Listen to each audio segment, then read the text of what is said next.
અમારા રસનાળ ગામના જીવરાજ બાપા છે એ વર્ષો ત્યાં સ્થાપના હતાદરની થઈ કેદુના દર્શન કરવા હાલીને રસનાળથી આવે, કોઈની ગાડીમાં બેહે નહીં અને હાલીને જ આવવાનું દર્શન કરવા.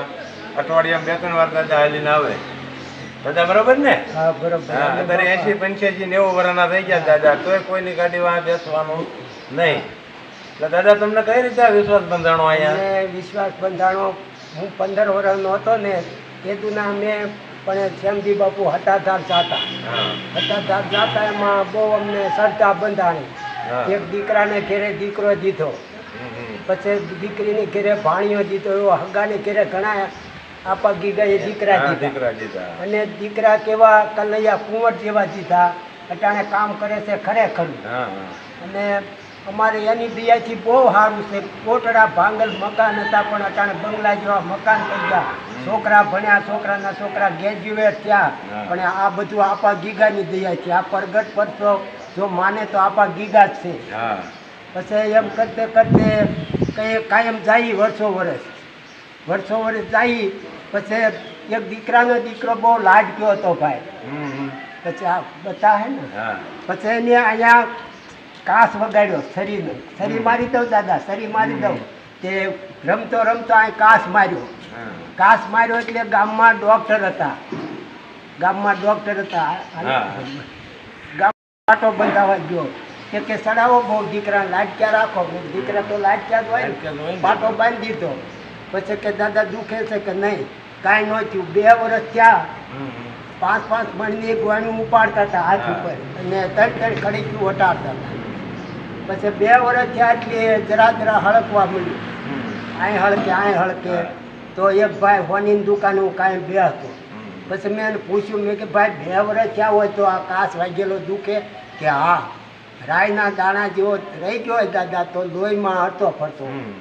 પછી એમ કરતે કરતે મેં આપા ગીગાને માનતા કરી હતા. મેં કીધું આપા ગીગા, જો અમે મજૂરી કરીએ છીએ, ઓપરેશન કરવું પડે ને હાથ ખોટો થાય, કામ એક દી બંધ ન રહેવું જોઈએ અને કાસ નીકળવો જોઈએ, મારે નજરે ભાળવો જોઈએ, એવી મેં શ્રદ્ધા રાખી. તો એમ કરતે કરતે 5-7 દી થયા એટલે તરત આ શેણાની દાળ જેવડી ફોડકી નીકળી. મને તો ખબર હતી કે આ માનતા મેં કરી છે, બીજાને કોઈને ખબર નહોતી. એમ કરતે કરતે 8-10 દી ફોડકી રહી. પછી એક મારા બેનનો ભાણિયો ભણવા આવ્યો હતો.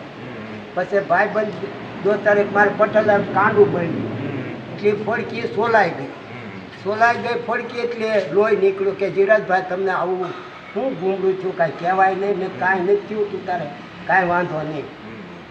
એક રાત ગઈ. પછી સવારમાં અહીંયા ભીંગડું વળી ગયું એટલે અમારી એક દીકરી હતી નાની, બટા થોડનું પાંદડું લઈએ તેથી આપણે દેશી ઓહળ હતા. થોડનું પાંદડું બાંધવું એટલે ભીંગડું ગળી જાય. પછી ભીંગડું એ થોડનું પાંદડું લેવા ગઈ. આમ નખલો અમારી બા ને બધા અમારા ઘરના એ છોકરો નાનો છોડી ઊભા હતા. નખલો લઈને આમ ભીંગડું મેં લાગ્યો આ ભીંગડું મારું કટકટ થાય. તે કીધું આટલો બધો કાસ આ ભીંગડું કઠણ છે કાં તો અહીં ભાલાની અણી ઘોડે નીકળ્યો. કે અમારા બાય હતા, બધા હતા. મેં કે આ જોતા તો આ કાસની નીકળે. એ કે ડૉક્ટરને બરેક જાવ એટલે છોકરાને કે તારા બાપને કાસ વગાડ્યો જો આ કે નીકળ્યો. કે મેં કે ડૉક્ટરને જ બરકવા, ડૉક્ટર તો આપા ગીગાએ જે કર્યું બરોબર કર્યું. મેં પછી કાસભાઈ આમ ક્યાંય લીધો એટલે 2 ટીપા લોહી નીકળ્યું. પછી તરત પાટો બંધાઈ જાય. 1 ઇંચ લાંબો અને 1/2 ઇંચ પહોળો કાસ. હા. પછી ડૉક્ટરે શું કીધું કે આ કોઈ દી આ 2 વર્ષ હાથમાં રહે નહીં, હું આઈના નોકરી કરું છું ને આ ખોટું પડે, પણ કે તમારે 20 જણા વિશે નીકળ્યો છે ને એટલે તમારા આપા જીવ્યા. પછી આ કાસ તરત એને પાટો બાંધ્યો એટલે થોડાક દીને ક્યાં કાસ રૂજાઈ ગયું, કોઈ પીડા વગરની. અમારે આપા ગીગાની એવી શ્રદ્ધા છે ને, જાગતું પીરાણું છે. જો ભાઈ માનો અને શ્રદ્ધા રાખો તો આપો ગીગો હાથ કરો ને આવીને ઊભો. અમારા છોકરા ગયા હતા પાળિયા પગે લાગવા. પછી અમે બીક લાગે ને તો તમે આપા ગીગાને સંભાળજો ને હાથ કરજો. બાયુ રબારીની લઈને રાત પડી ગઈ. ઓલું ગોળકા ગામે ગયા ત્યાં અંધારું રાત થઈ પડીને બહુ અંધારું થઈ ગયું કે દાદાને કે અહીં હાલો ને રસ્તો સીંધવા કે તું અહીં હાલ ને કે અમારા છોકરાને કે ન આવ્યા પછી રસ્તે 3 છોકરા બોટાદ કોઈ ઘોડા ધોજ આવ્યા એવું એ ધોજ માળિયા સુધી પાગલ વાહી ગઈ અને ભાયા નહીં પણ જેને એમ પૂછે નીકળ્યા હતા કે નહીં નીકળ્યા જ નહીં પણ મારો આપો ગીગો ઠેઠ છોકરાને મેચ્યા મચ્યો. તો જો આનો પ્રતાપ એવો છે જો ભાઈ કોઈ રાખીએ કે હા. અને આ માને એને છે ભગવાન. બાપુ માને. અહીંયા આવ્યા એ તો ઓલે પડે જોઈ આવ્યા ઓલકો જોઈ એમ બધા હારી હતા મોહરીભાઈ હા. જો આ સીપ્યો ખોડ્યો તો એમ હારી હતા અને દીકરી અમે અહીંયા એવી રીતે આવી હા.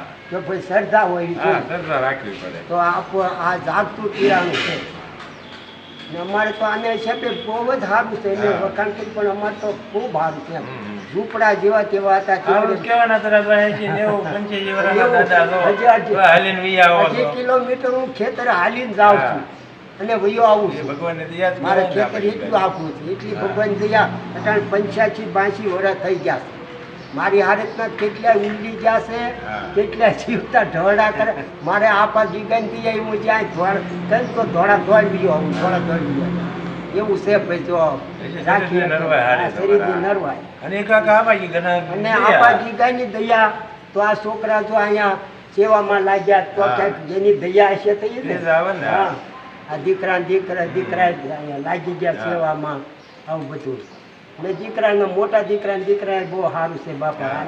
આની દયા છે અમારે આપા જીગાની બોલો ચલો જય આબાજી. જય આપા જીગા હાવ બધાનું સારું કર્યું આપા જીગા સત્તા રાખજો હાવ